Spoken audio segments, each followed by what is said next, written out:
Hi everyone, Michelle Courage here today. We are on the Raise Your Vibe podcast with Michelle, and today I have got an exceptionally super guest called Jenny Gower. She works with wonderful crystals. I've bought quite a few from her. I can't resist them. Welcome, Jenny. Hi, thank you. Thanks for having me, Michelle. Oh, it's a pleasure. It's a pleasure. We've been trying to set this up for so long, and Yes. I know we're both exceptionally busy, and we keep missing or doing or something in the middle. So I'm so excited today because we're going to talk about all things crystal and grids and all kinds of stuff. So I see in the background you've got a whole bunch of crystals, and I just want to let listeners know that if you wanted to watch this video and actually see the crystals, you can go to my YouTube channel, which is just Michelle Courage. You can go and have a look at the video and see any of the crystals that Jenny holds up as we talk along. So Jenny, do you want to talk about a little bit how you got into crystals, or what your journey's been like? Or Yeah, no, absolutely. So I've always been somewhat into the sort of spiritual, psychic type side of life right from young. I look back now and I can see that my belief system really was, you can't say something isn't, just as you can't say something is. And so I've always been very just open to anything and everything. But I trucked on through life doing my thing. And it wasn't until, because I'm actually 50 now, but it wasn't until about 4 years ago when I walked past a crystal shop, and it wasn't even the bling. It wasn't, I don't know what it was, but I looked in the window on a walk and I was like, I have to come back here. And the urge was so strong.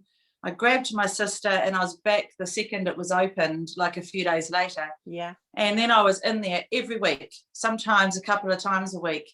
And and I did create a collection pretty fast, but it became apparent to me that I feel like I've either got a huge kinship with them, or I've worked with them before in past lives, or something has been, because it was such a draw. It was ridiculous. Yeah, like you naturally attuned to these beautiful pieces of energy really that come out of the earth. And I mean, I know I've seen your amazing collection, and it's just your pieces are just so special, and they have like an energy to them, because I really believe when you choose a crystal, you choose it with a sort of an intuition that is not like just a normal shop.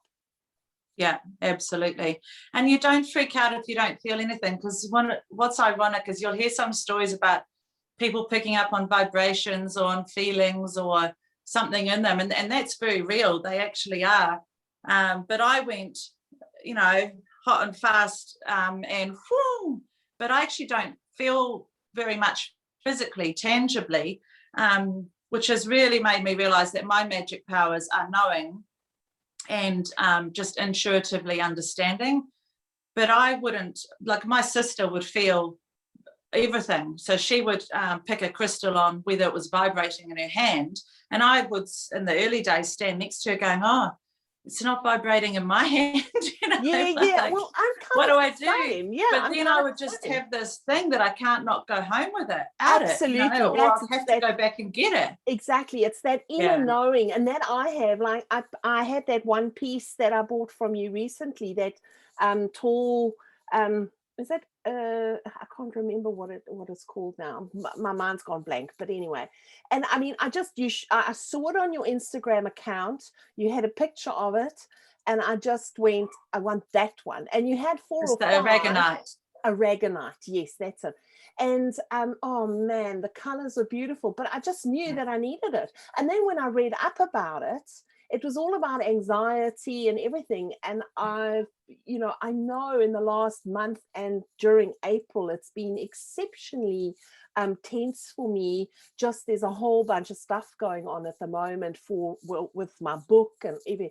And I knew that crystal needed to be with me the whole time. So I'll be working or listening or doing whatever, and I'll just be holding it close to me.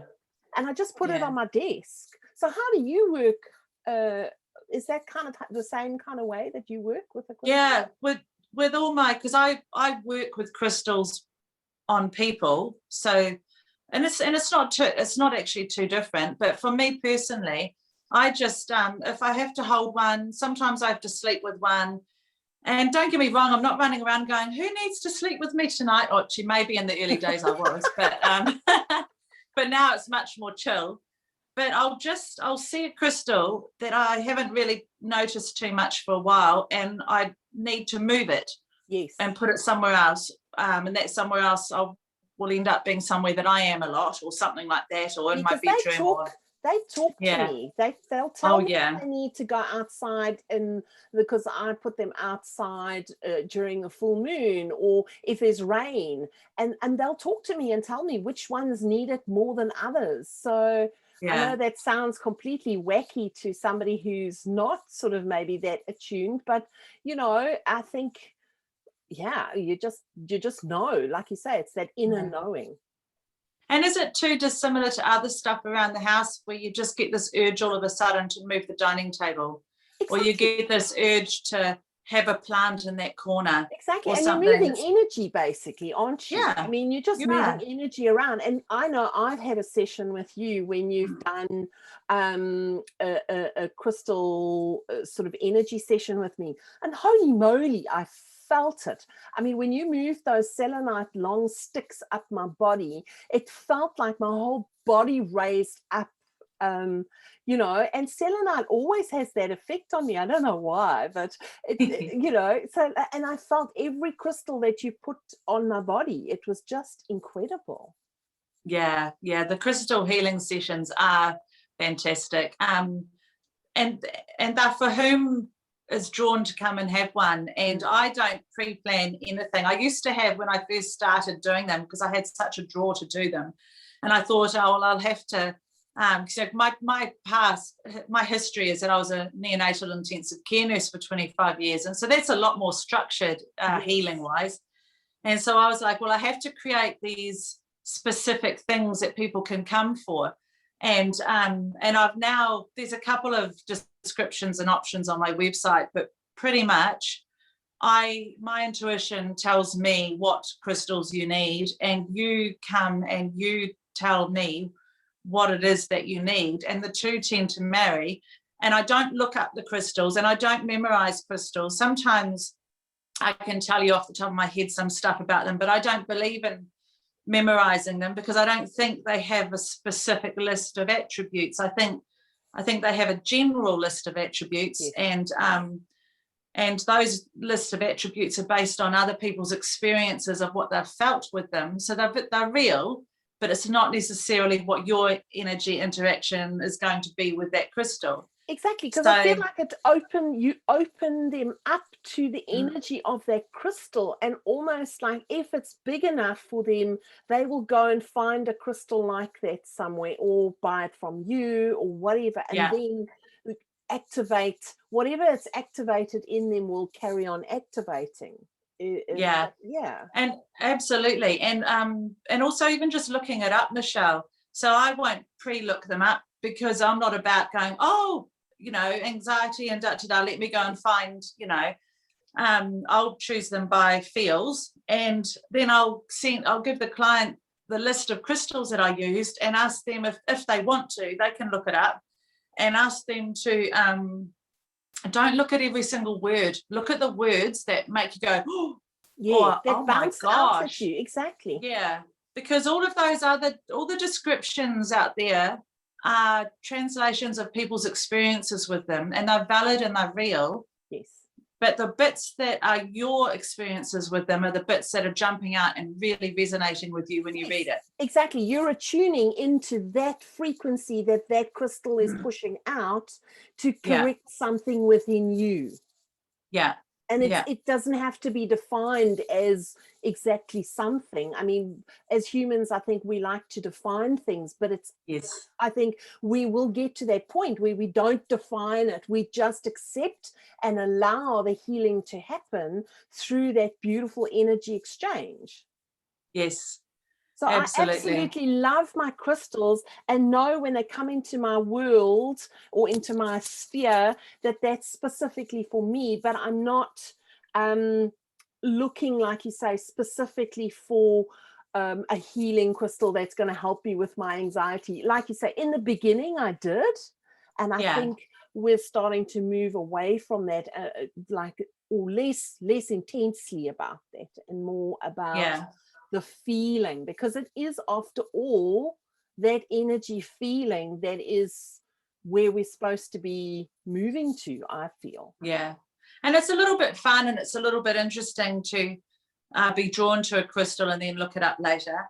But I actually do sell some kits that I've pre-considered that are for specific things like grieving, or anxiety, or prosperity, or that's fascinating. Self-love, or things like that. But I actually pendulumed which crystals should be in the grid, and then I looked them up and would find that they are crystals commonly used for that particular thing.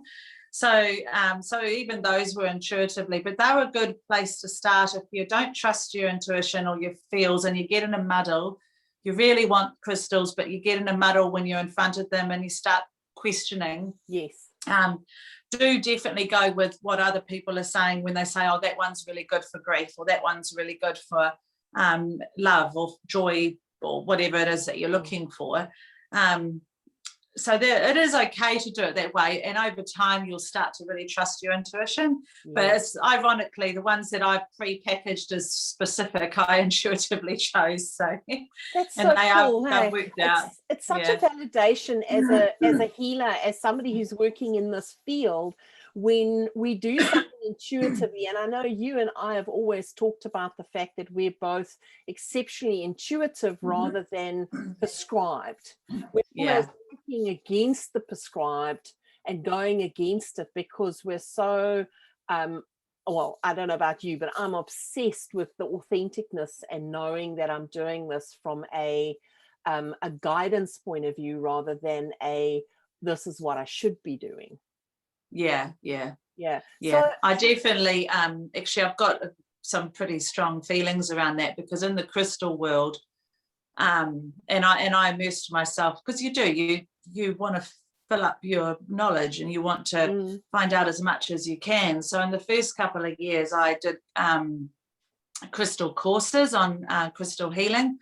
I did a beginners and an advanced on those. I just read heaps, whether it was meanings or what to do, and I've got a silly amount of crystal books in my possession now. But what's ironic is after 4 years of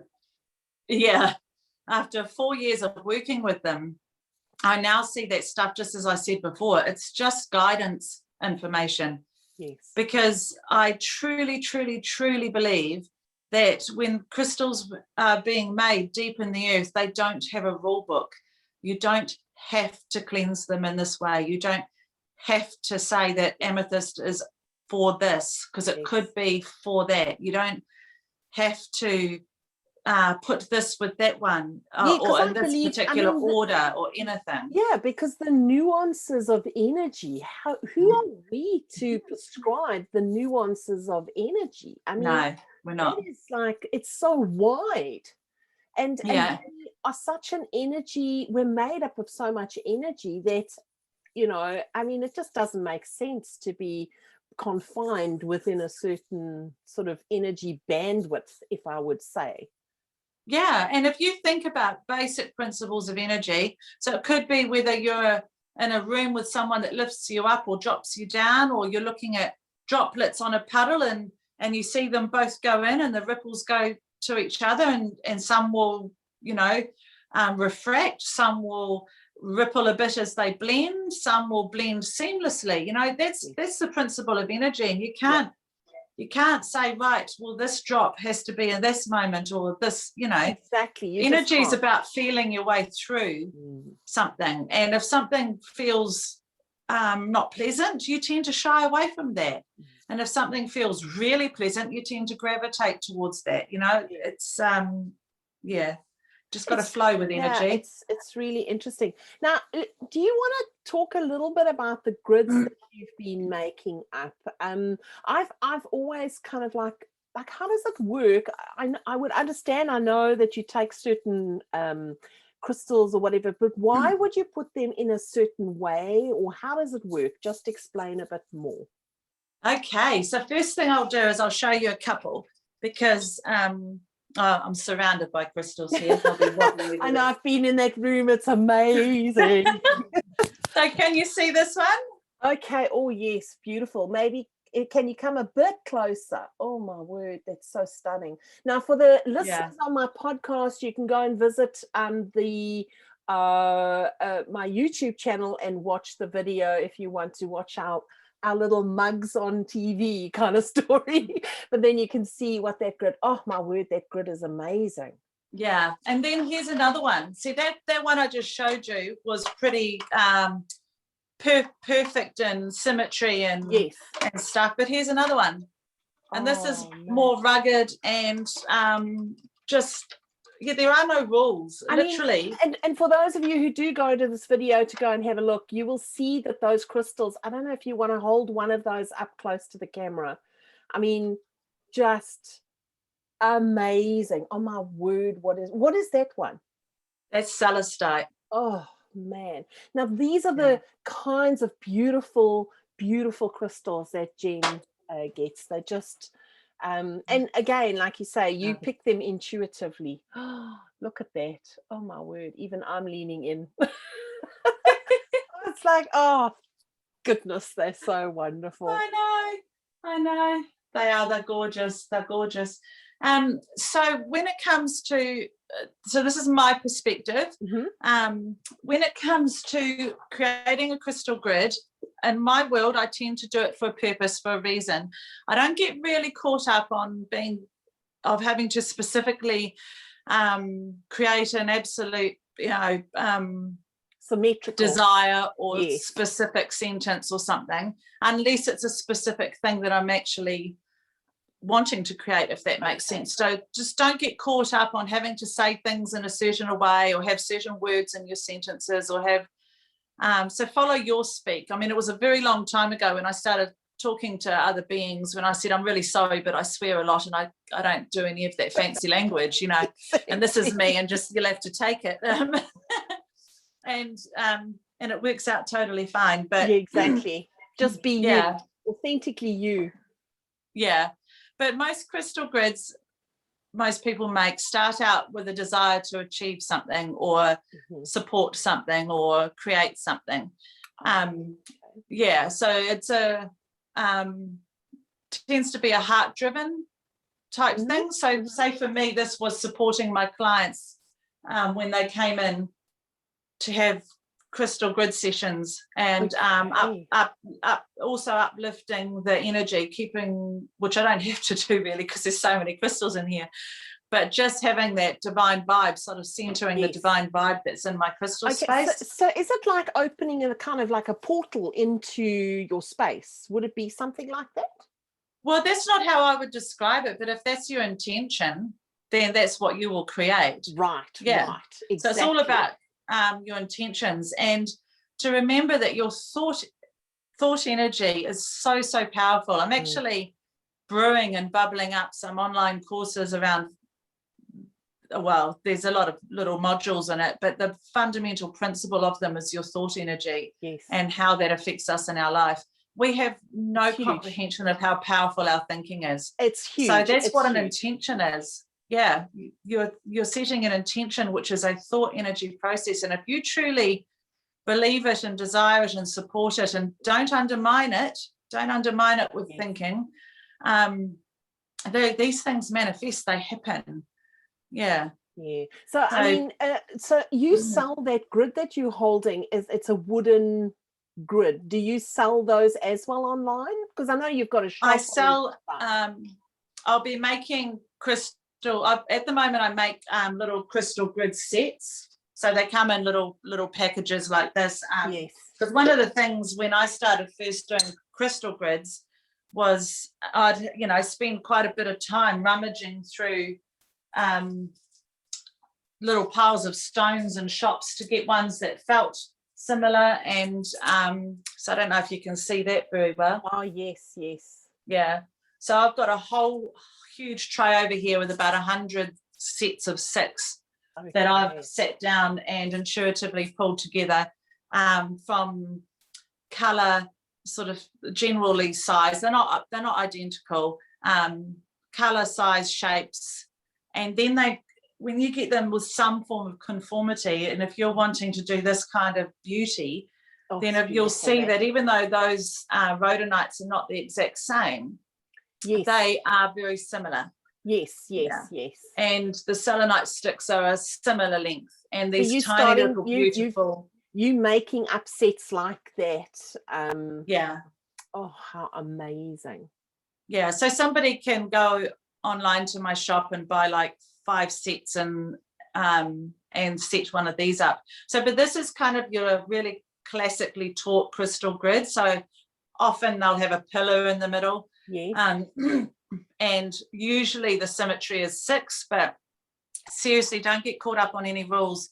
Just like I showed you with my other one, there's no symmetry. There's symmetry in shape, but there's no symmetry in what crystals are on there. Yes. But I could put a set of 6 into that other one and have that energy of the 6 creating something else within that grid. So you can have sort of number-fied mixed in with number-fied, or you can do whatever you jolly well please. You can use big mama crystals and do it on the floor in your house. Yeah, it's really interesting because I've just done this intuitively. It's just clicked now that when I in my studio I have quite a few pillars, and I've got the basic sort of the smoky quartz, the clear quartz, the amethyst, or it's an ametrine, I think, and then the rose quartz, all in pillars. And I always sit and arrange them in front of me when I'm doing my art classes, and they always I always put them in a certain format, but I don't even think about it. I just put them down. Yeah. And I, like you say, I maybe intuitively, well, I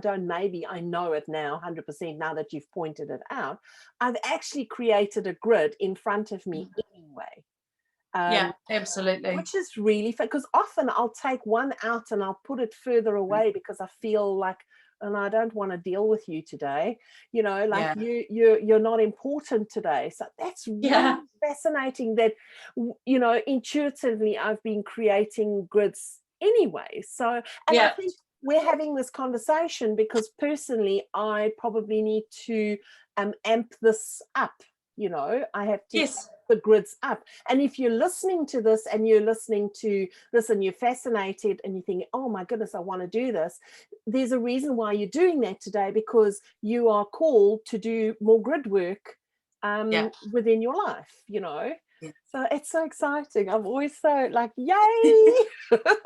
Yeah, well, you're kind of like, if you've just got them on your bedside table and you put them in a different order, you're changing the way that the energy is flowing and setting a grid, and that's the basic principle of the grid. So I'll talk through that classic structure soon, but each crystal has its own energy, and that energy will flow in certain ways, and so the shapes and positions of which you put them in will determine the way that the energy is flowing and into what other crystal it's flowing. So we'll go into that in a little bit, but I just want to show you there are these geometric symmetry boards based on the beautiful designs like the Flower of Life and the Macabre and stuff that if you look at, there's just so much in that world with numbers and synchronicities and sacred geometry and things. So I did get caught up initially in personally and wanting a few of these around, and I've got a couple of lovely ones. I haven't been able to source them for my shop just yet, but ironically I then decided to take a chill pill about that instead of spending hours trying to find them at a price that others could buy them, because you can buy things like this this is from Freedom. And because it's got all the lines in it, it helps you to create. Exactly. So what Jenny's holding up is like a placemat that has been done in concentric circles.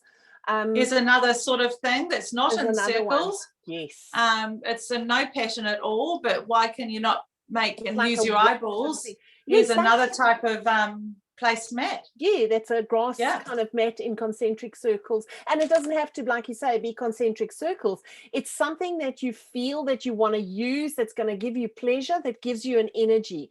And I think that's Yeah. how you choose these things. That's how you choose crystals. That's how that's how I live my life. I mean, you as well. I mean, I know that. So this is in an would you call it oval or teardrop shape, and that Yes. is just gorgeous with that layout, or like I say, just have them on the floor. But if you look up the crystal books, they'll say that the center stone is a focus stone, and then they call the stones as you go around them. I'm reading it because I don't. You can tell I don't follow these rules. No, I know. The way stones, the desire stones, and I think that you'd probably use other words around. And so when you're doing it really specifically, they're saying that the stone in the middle is the focus stone. Well, I do actually believe that, because that's how logically in my head energy flows. It's kind of like the vortex that it goes up through or comes through in, or pulls the energy, whatever. I would feel the same way, because I mean, like you, I'm also a rule breaker, so yeah, absolutely. So oftentimes the center stone is a pillar. And so I'll show you that up front, but you all know that a pillar is basically a tall object that has a point at the top. Yes. And so crystals actually do work, like those points. Quartz crystals, for example, are silicon dioxide, I think, molecular structure. But the way that their physical atomical structure works is it grows in spiral.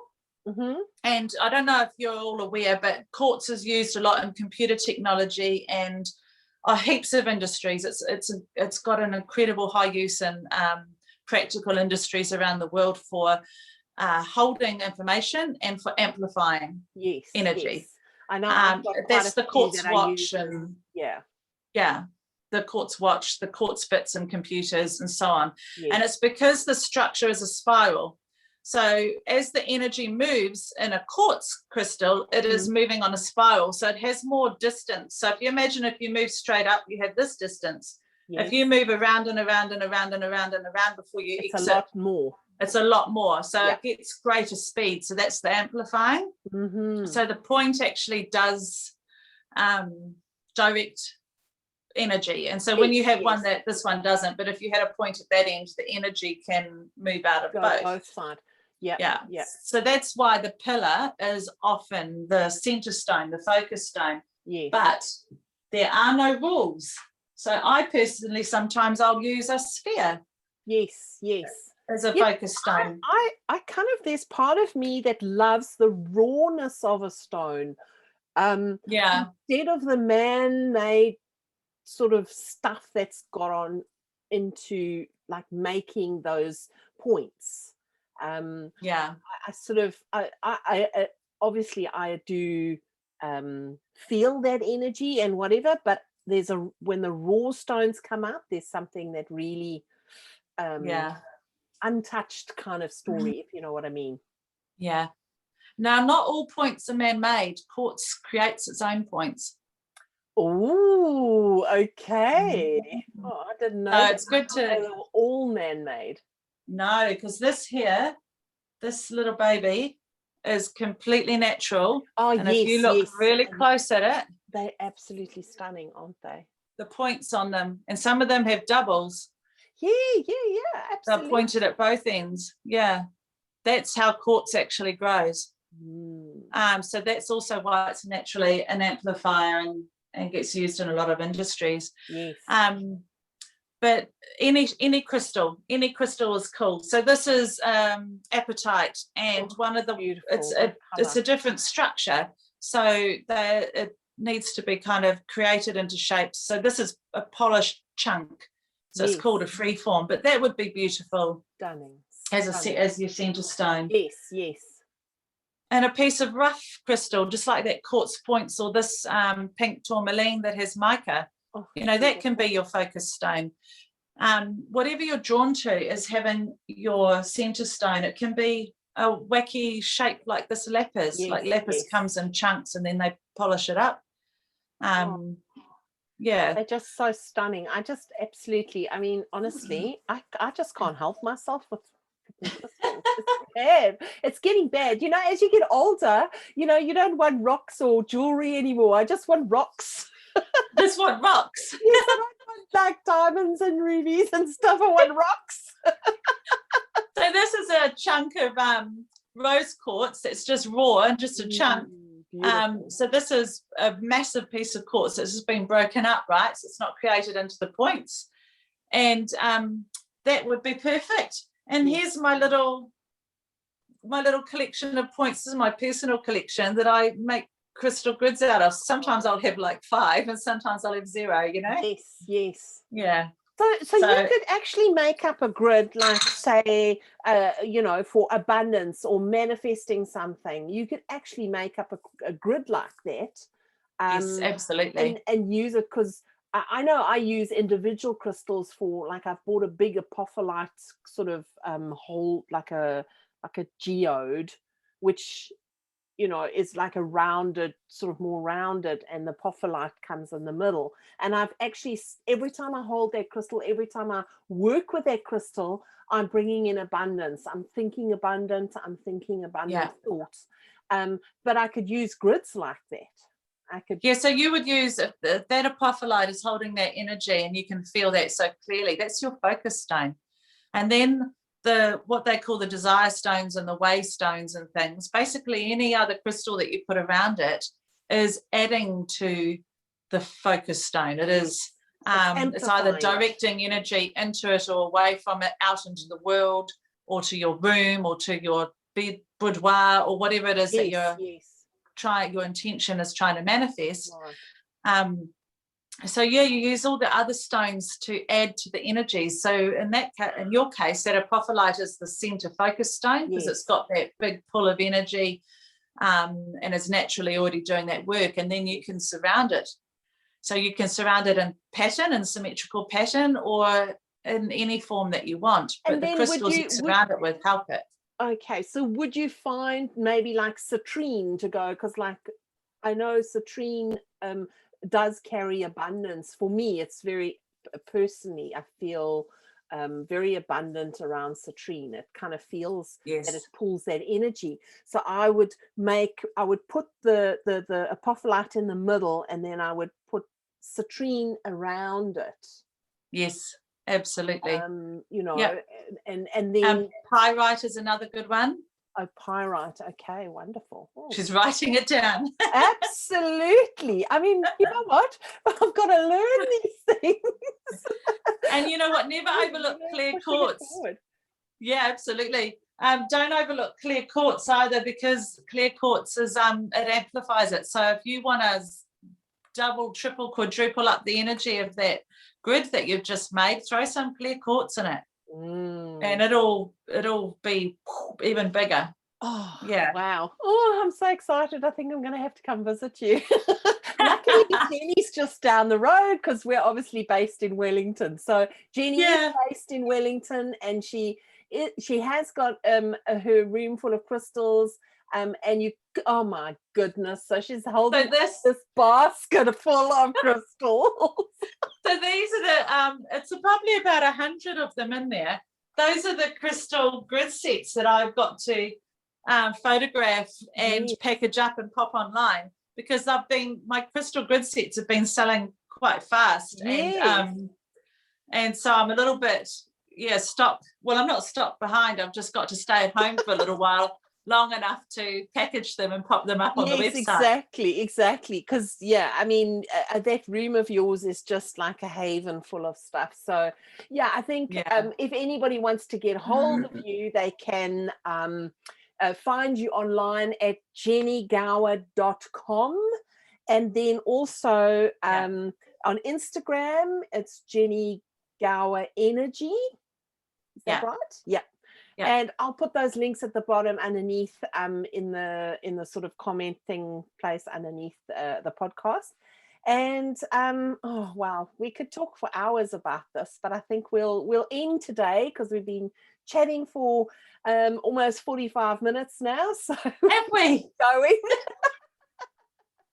We could Can I just going. add Yes. one last thing then before we go, because well, a lot of the books will talk about what do you call it? So like when you've made your grid, Yes. then you intentionally amplify it. So you bring it together with thoughts and intentions, and you pick your stones, and then you get it in the pattern to which you desire. Yes. And then once you do that, you connect all your crystals together, but it's just through your thought energy mainly. But they will talk about using a wand or something similar.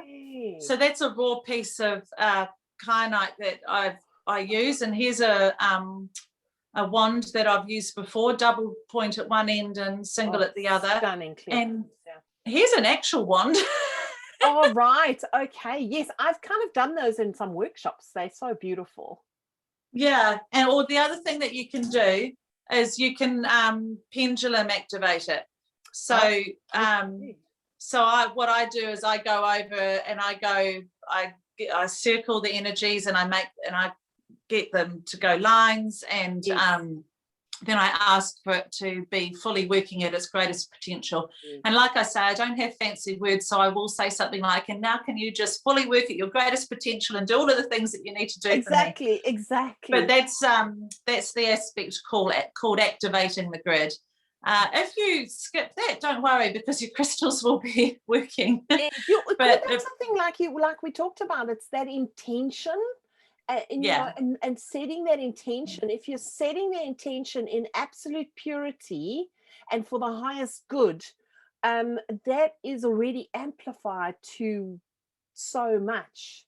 But like you say, you want to close it off with this beautiful intention and keep it in a beautiful energy when you're doing this, so that it remains in integrity, put it that way. Yeah, absolutely. That's bang on, Michelle. Almost that is like ritualize it. You know, for me, I would ritualize the whole process, clearing the air, clearing everything. I know you sell Palo Santo and you sell sage as well online. And, you know, I would make this beautiful ritual around this because, like you say, intention is everything. And then using crystals to amplify this. How amazing is that? Yeah, absolutely. That's perfect, Michelle. That's absolutely it in a nutshell. Oh, well, this was wonderful, and we're definitely going to have to do this again when you, you know, maybe in a few months' time when you've got some courses going.